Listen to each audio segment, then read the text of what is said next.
In the crisp daylight of a winter afternoon, snowflakes danced lazily from a steel-gray sky, blanketing the small town of Evergreen in a hushed white veil.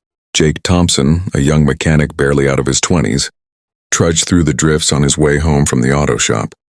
His breath fogged the air as he clutched his old wool coat tighter around him, the one his late father had given him years ago. It was worn but warm, a reminder of better days. Before we go deeper, if you believe kindness still matters, if you believe treating every human being with dignity so, please like this video, share it, comment your thoughts, and subscribe to Silent Struggles, and also tell us in the comments where you're watching from. We love hearing from you. Suddenly a faint cry pierced the quiet. Jake stopped, scanning the street. There, huddled against the chain-link fence of the old high school, was a teenage girl in a thin cheerleader uniform, her legs bare and shivering in the biting cold. She couldn't have been more than 16. Her blonde braids dusted with snow, her face pale and tear-streaked. A red sports car idled nearby, but no one was inside. She looked lost, forgotten. "Hey, are you okay?" Jake called out, approaching cautiously. The girl looked up, her blue eyes wide with fear and exhaustion. "My dad, he left me here after an argument, said I'd learn my lesson. But it's so cold." Her voice trembled, teeth chattering. Jake's heart twisted. He remembered his own tough childhood, scraping by after his mom passed away. Without thinking, he shrugged off his coat and draped it over her shoulders. "Here, take this. It'll keep you warm until help comes." The girl clutched it gratefully, burying her face in the collar. "Thank you," she whispered. "I'm Lily. My dad's, well, he's in the Hells Angels. People are scared of him." Jake nodded, unfazed. "Doesn't matter. No one deserves to freeze." He glanced at the car, its taillights glowing in the daylight.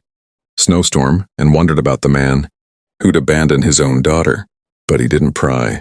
Instead, he sat beside her, sharing stories of his dad's old motorcycle to distract her until she felt safe enough to call a friend. Little did Jake know this simple act of kindness was about to change everything.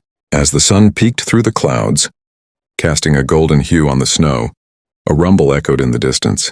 A motorcycle gang approached, leather vests emblazoned with the infamous Hells Angels patch. At the front was a burly man with a scarred face and a beard.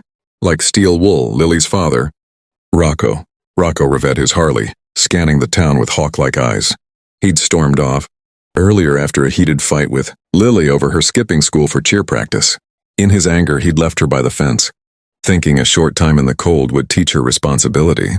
But now regret gnawed at him. The daylight hours had stretched on and the snow was piling up. What if something happened to her? Spotting the red car still parked, he signaled his crew to halt. There she was, wrapped in a stranger's coat, chatting with a young guy who looked like any ordinary townie. Rocco's blood boiled at first. Who was this kid with his daughter? But as he dismounted and strode over, Lily jumped up, relief flooding her face. "Dad, I'm sorry." Rocco's gaze softened on her but hardened on Jake. "Who the hell are you?" he growled, his voice like gravel. The other bikers flanked him, arms crossed, tattoos peeking from under their sleeves. Jake stood slowly, hands raised. "Just passing by, sir. Saw her freezing and gave her my coat. No harm meant." He shivered now in his thin shirt, the wind cutting through like knives, but he didn't complain. Lily piped up, "He helped me, Dad. I was so cold." Rocco eyed the coat, oversized on her. Small frame, and something shifted in his expression. He'd seen too much hardness in his life. Bar fights, lost brothers, a world that chewed up the weak. Kindness from a stranger, that was rare. Grunting, Rocco peeled off his own leather jacket, lined with fleece, and tossed it to Jake. "Take it. Can't have you freezing after that." Jake caught it, surprised. "Thanks, but—" "No buts," Rocco interrupted. "Get on your way." Jake nodded, slipping into the jacket, its warmth surprising. As he walked away, he felt eyes on his back. The bikers murmured among themselves. But the afternoon sun warmed the scene, melting some of the tension. Back at his small apartment, Jake hung the leather jacket carefully. It smelled of oil and adventure, a far cry from his quiet life. He didn't think much of it until the next day. While fixing a truck at the shop under the bright midday sun, a thunderous roar announced visitors. Rocco and two bikers pulled up, helmets off, looking almost friendly. Jake wiped his greasy hands on a rag, heart pounding as Rocco approached. "You again?" Jake asked, trying to sound casual. The shop was bustling in the daytime, customers milling about. But the biker's presence drew stares. Rocco smirked, but there was no menace. "That coat you gave Lily, it's got history, huh?" "She told me it's from your old man." Jake nodded, surprised. Yeah, he passed it down before he died. Kept me warm through tough times. Rocco's face darkened with understanding. Lost my wife years ago. Cancer. Lily's all I got left.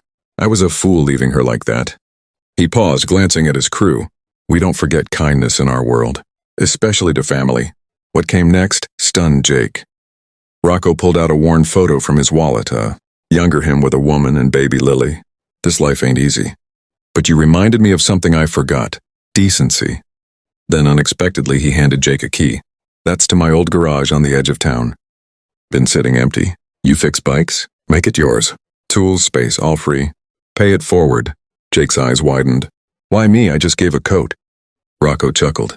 In our code, that's everything. Plus, Lily says you're all right.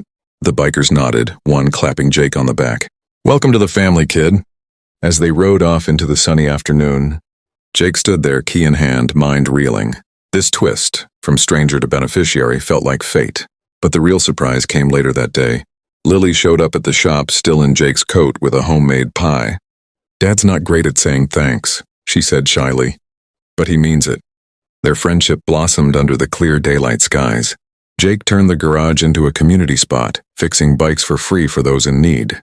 Rocco even dropped by, sharing stories of the road, his tough exterior cracking to reveal a grieving father seeking redemption.